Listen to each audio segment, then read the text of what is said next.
Iadul. Ce este iadul? Iadul este un loc de tortură. Iadul este un loc de chin. Iadul este un loc de groază. Iadul este locul unde ajung sufletele fără Iisus Hristos. Iadul este plin de musulmani. Iadul este plin de budiști. Iadul este plin de atei. Iadul este plin de induși. Iadul este plin de creștini falși. Iadul este plin cu alcoolici, cu bețivani, cu mincinoși, cu hoți, cu criminali. Iadul este un loc unde sufletele sunt despărțite pentru vecii vecilor de Dumnezeu. Iadul este locul care provoacă durere, care provoacă chin veșnic. În iad nu vor ajunge oamenii născuți din nou. În iad nu vor ajunge oamenii pocăiți cu adevărat. În iad sunt și baptiști, sunt și penticostali, sunt și ortodoxi și catolici și adventiști și creștini după Evanghelie. În iad sunt oameni din toate religiile, dar în iad nu sunt pocăiții, care și-au predat cu adevărat viața și inima lor lui Dumnezeu, care trăiesc cu adevărat o viață nouă în Hristos.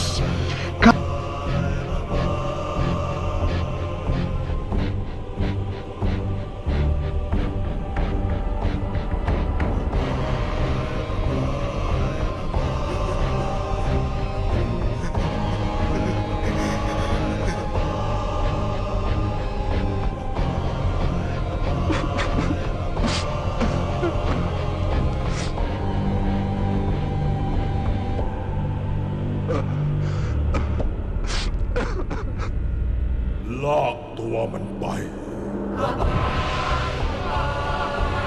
Care sunt născuți cu adevărat din Hristos, din Dumnezeu, care umble cu adevărat după lucrurile de sus și nu după cele de pe pământ.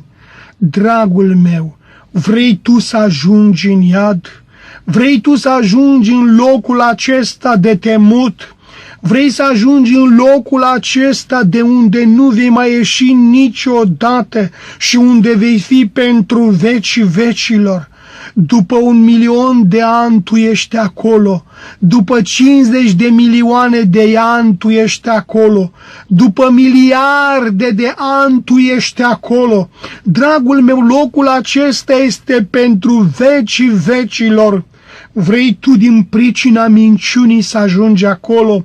Vrei tu din pricina alcoolului și a tutunului și a drogurilor și a femeilor sau a bărbaților? Vrei tu să ajungi în locul acela?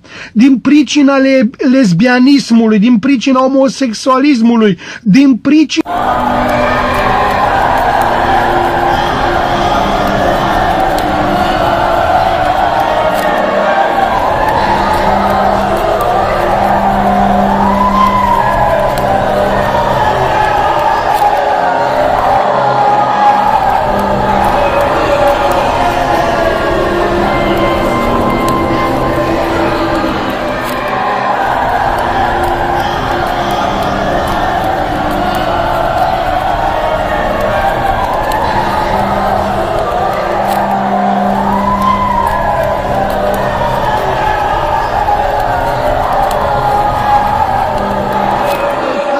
pe care Dumnezeu le interzice. Vrei tu să ajungi în locul acela de temut? Dacă da, să știi că într-o zi vei ajunge.